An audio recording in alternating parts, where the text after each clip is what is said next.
Cockroach जनता party समर्थकों का संसद मार्च के दौरान पुलिस ने की लाठीचार्ज। सीजेपी बोली निहत्थों को पीटा, लाठीचार्ज किया। वांगचुक बोले अनशन नहीं तोड़ूंगा। कॉकरोच जनता पार्टी के समर्थकों ने जंतर मंतर से संसद तक मार्च निकाला। प्रदर्शन के दौरान कई जगह पुलिस और प्रदर्शनकारियों के बीच झड़प हुई। रिपोर्ट के मुताबिक कुछ प्रदर्शनकारी बैरिकेड तोड़कर संसद की ओर बढ़े, जिसके बाद सुरक्षा कड़ी कर दी गई और मुख्य द्वार बंद कर दिया गया। स्थिति बिगड़ने पर पुलिस ने आंसू गैस के गोले छोड़े। वहीं देर शाम पथराव की घटना भी सामने आई। बताया जा रहा है कि इस झड़प में 50 से ज्यादा पुलिसकर्मी और कई प्रदर्शनकारी घायल हुए हैं। कॉकरोच जनता पार्टी का आरोप है कि निहत्थे प्रदर्शनकारियों पर लाठीचार्ज और आंसू गैस का इस्तेमाल किया गया। शाम तक पुलिस ने जंतर मंतर खाली करा दिया, लेकिन रात में समर्थक फिर लौटे और दोबारा प्रदर्शन शुरू किया।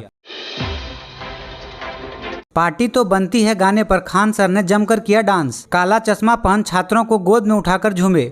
क्या है माजरा? पटना के चर्चित खान सर का एक वीडियो सोशल मीडिया पर तेजी से वायरल हो रहा है। वीडियो में खान सर काला चश्मा लगाकर बैकग्राउंड में पार्टी तो बनती है गाने पर अपने सफल छात्रों के साथ जमकर डांस करते हुए नजर आ रहे हैं। इतना ही नहीं, उन्होंने खुशी में एक छात्र को गोद में उठाकर भी जश्न मनाया। यह सेलिब्रेशन नीट 2026 में सफल हुए छात्रों के सम्मान में आयोजित किया गया, जहाँ छात्रों को मेडल पहनाए गए, मिठाई खिलाई गई और जीत की खुशी पूरे जोश के साथ मनाई गई। वहीं हाल ही में फायरिंग मामले पर भी खान सर ने एक पॉडकास्ट में अपनी चुप्पी तोड़ी। उन्होंने अपने ऊपर लगे सभी आरोपों को बेबुनियाद बताते हुए कहा कि उन्हें बेवजह इस मामले में घसीटा जा रहा है।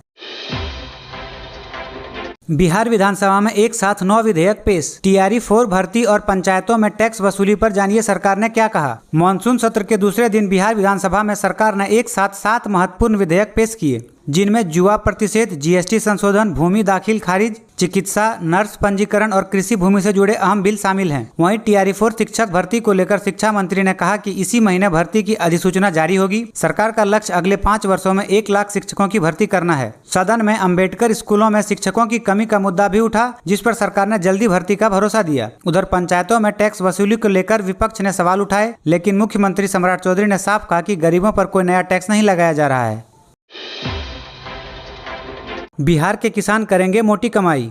अब ट्रेन से दूसरे राज्यों तक भेज सकेंगे सब्जी और फल। रोहतास जिले के किसानों के लिए रेलवे ने बड़ी पहल की है। अब सासाराम, टेहरी, ऑनसोन और विक्रमगंज रेलवे स्टेशन से फल और सब्जी की विशेष पार्सल सेवा शुरू की जा रही है। रेलवे फिलहाल किसानों और व्यापारियों से संपर्क कर उनकी परिवहन जरूरतों का आकलन कर रहा है। अभी तक ज्यादातर सब्जियां ट्रकों से भेजी जाती थी, लेकिन रेल पार्सल सेवा तेज, सुरक्षित, सस्ती और पर्यावरण के लिए बेहतर विकल्प मानी जा रही है। सासाराम और पहलेजा में माल गोदाम भी तैयार कर दिए गए हैं, जहाँ फल और सब्जियों को सुरक्षित रखने की व्यवस्था होगी। यदि पर्याप्त मांग मिली तो रेलवे नियमित पार्सल सेवा शुरू करेगा। इस पहल से किसानों को अपने उत्पाद दूर दराज के बाजारों तक पहुंचाने में आसानी होगी और बेहतर दाम मिलने से उनकी आय बढ़ने की उम्मीद है।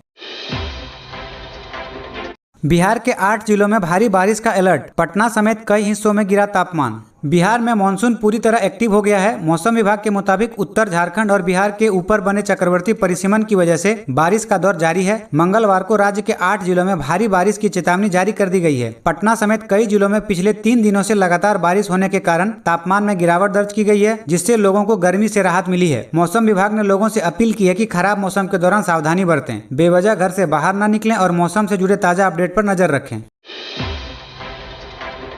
बिहार के गांव में घर बनाना महंगा, पंचायतों को मिलेगा टैक्स लगाने का अधिकार, होर्डिंग बैनर से भी होगी कमाई। बिहार सरकार पंचायत राज अधिनियम 2006 में संशोधन करने जा रही है। नए नियम लागू होने के बाद ग्राम पंचायतों को भवन निर्माण के नक्शे की स्वीकृति पर शुल्क लेने का अधिकार मिलेगा, यानी गांव में नया घर बनाने पर अब तय फीस देनी पड़ सकती है। इतना ही नहीं, पंचायतें अब अपने क्षेत्र में लगे होर्डिंग, बैनर और दूसरे विज्ञापनों पर भी टैक्स या शुल्क वसूल सकेंगी। सरकार का कहना है कि इससे पंचायतें आर्थिक रूप से मजबूत होंगी और गाँव में अनियंत्रित निर्माण पर रोक लगेगी। अगर यह विधेयक पास हो जाता है तो गाँव में घर बनाने के नियम और खर्च दोनों बदल सकते हैं।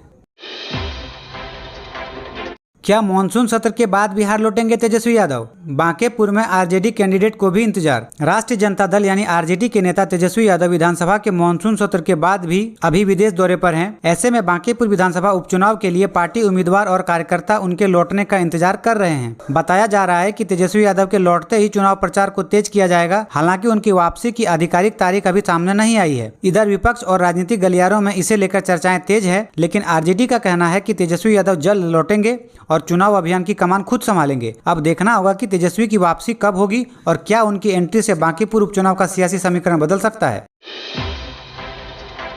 कैमूर साइबर पुलिस ने बचाए 1 करोड़ 80 लाख रुपए। जमीन खरीद बिक्री के नाम पर फर्जीवाड़ा। पीड़ित ने हेल्पलाइन नंबर 1930 पर की थी शिकायत। कैमूर से एक अच्छी खबर सामने आई है। साइबर पुलिस की तेज कार्रवाई से एक व्यक्ति के 1,80,000 रुपए ठगी होने से बच गए। जानकारी के मुताबिक शिव शंकर सिंह जमीन खरीद बिक्री के नाम पर साइबर ठगी का शिकार हो गए थे। जैसे ही उन्हें धोखाधड़ी का एहसास हुआ, उन्होंने तुरंत राष्ट्रीय साइबर हेल्पलाइन 1930 पर शिकायत दर्ज कराई। शिकायत मिलते ही कैमूर साइबर पुलिस ने फौरन कार्रवाई की और पूरे 1,80,000 रुपए सुरक्षित वापस दिला दिया। अगर आपके साथ भी कभी ऑनलाइन फ्रॉड हो तो देर बिल्कुल न करें, तुरंत 1930 पर कॉल करें या साइबर क्राइम पोर्टल पर शिकायत दर्ज करें। आपकी एक तेज कार्रवाई आपकी मेहनत की कमाई बचा सकती है।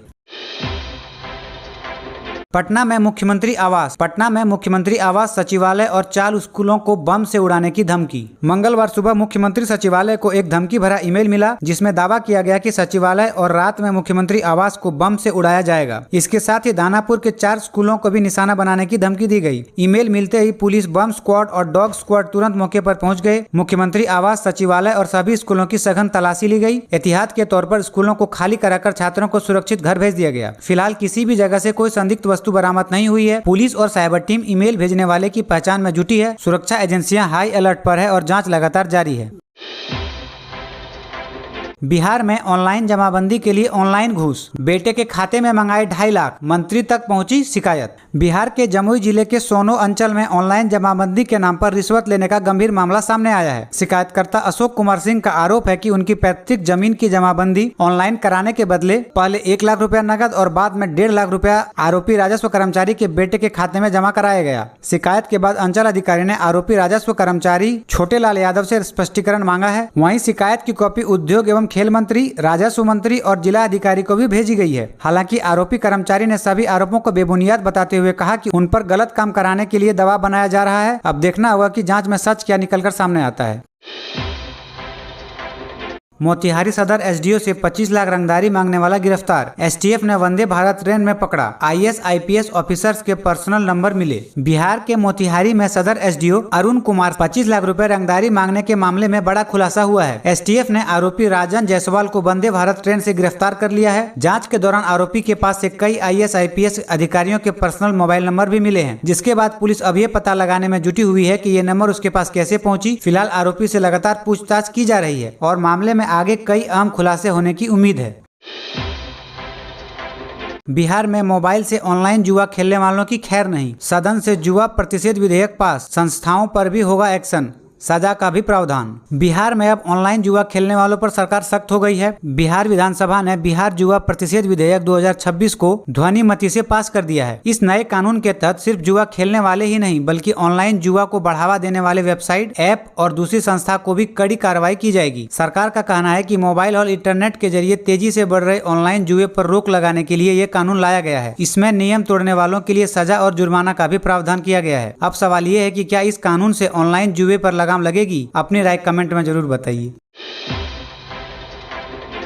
201 करोड़ की लागत से बिहार के इन जिलों में बनेगी सड़कें, ग्रामीण इलाकों की बदलेगी सूरत। गोपालगंज जिले में ग्रामीण विकास को नई रफ्तार मिलने जा रही है। ग्रामीण कार्य विभाग ने 104 ग्रामीण सड़कों के निर्माण और उन्नयन की तैयारी पूरी कर ली है। करीब 208 किलोमीटर लंबी इन सड़कों पर 201 करोड़ रुपए खर्च किए जाएंगे। परियोजना को तकनीकी मंजूरी मिल चुकी है और प्रशासनिक स्वीकृति के बाद जल्द टेंडर जारी होगा। इसका सबसे ज्यादा फायदा भोरे, हथुआ, उचका गांव, फुलवरिया और विजयपुरी के हजारों ग्रामीण को मिलेगा। नई सड़कें गाँवों को बाजार, स्कूल, अस्पताल और मुख्य सड़कों से बेहतर तरीके से जोड़ेगी। इससे किसानों, छात्रों, मरीजों और छोटे व्यापारियों का सफर आसान होगा। साथ ही रोजगार और स्थानीय कारोबार को भी बढ़ावा मिलेगा। बिहार में सजेगी हॉकी का अंतर्राष्ट्रीय मंच। राजगीर और पटना में भिड़ेंगी कई देशों की टीमें। बिहार को पहली बार FIH हॉकी प्रो लीग 2027 की मेजबानी मिली है। मुकाबले 13 से 18 फरवरी के बीच पटना और राजगीर में खेले जाएंगे। पटना के राजेंद्र नगर हॉकी स्टेडियम में भारत, जर्मनी और अर्जेंटीना जैसी मजबूत टीमें आमने सामने होंगी। वहीं राजगीर का अंतर्राष्ट्रीय हॉकी स्टेडियम भी इसके बड़े टूर्नामेंट का गवाह बनेगा। स्टेडियम को वर्ल्ड क्लास सुविधाओं से तैयार किया जा रहा है। नीदरलैंड से मंगाया गया ब्लू एस्ट्रोटर्फ, फ्लड लाइट्स और आधुनिक स्प्रिंकल सिस्टम पहले ही लगाए जा चुके हैं। एशियन हॉकी चैंपियनशिप की शानदार सफलता के बाद अब बिहार अंतर्राष्ट्रीय हॉकी के सबसे बड़े मंच पर अपनी मेजबानी का दम दिखाने के लिए तैयार है। बिहार में पंचायतों की परिसीमन का नोटिफिकेशन जारी।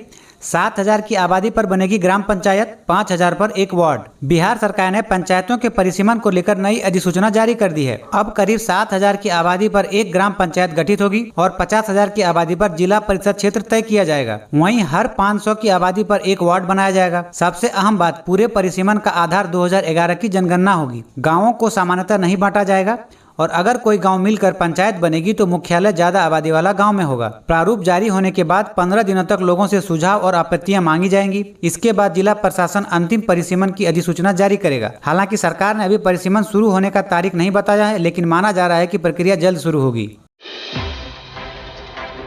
नाव जब्त करने पहुंची पुलिस की टीम पर पथराव, 2 महिला जवान घायल। छपरा में हत्याकांड की जांच के दौरान मचा हड़कंप। सारण जिले के नायगांव के शोभेपुर गांव में हत्याकांड की जांच के दौरान बड़ा हंगामा हो गया। पुलिस माही नदी से हत्या में इस्तेमाल की गई नाव को जब्त करने पहुंची थी, तभी मौके पर बड़ी संख्या में लोग जमा हो गए। आरोप है कि भीड़ में शामिल कुछ अज्ञात लोगों ने पुलिस कार्रवाई का विरोध करते हुए अचानक पथराव शुरू कर दिया। इस हमले में 2 महिला पुलिसकर्मी घायल हो गई है, जिन्हें इलाज के लिए सोनपुर अनुमंडल अस्पताल भेज दिया गया है। घटना के बाद पुलिस ने अज्ञात हमलावरों के खिलाफ मामला दर्ज कर लिया है और उनकी पहचान कर कार्रवाई की जा रही है। फिलहाल पूरे मामले की जाँच जारी है।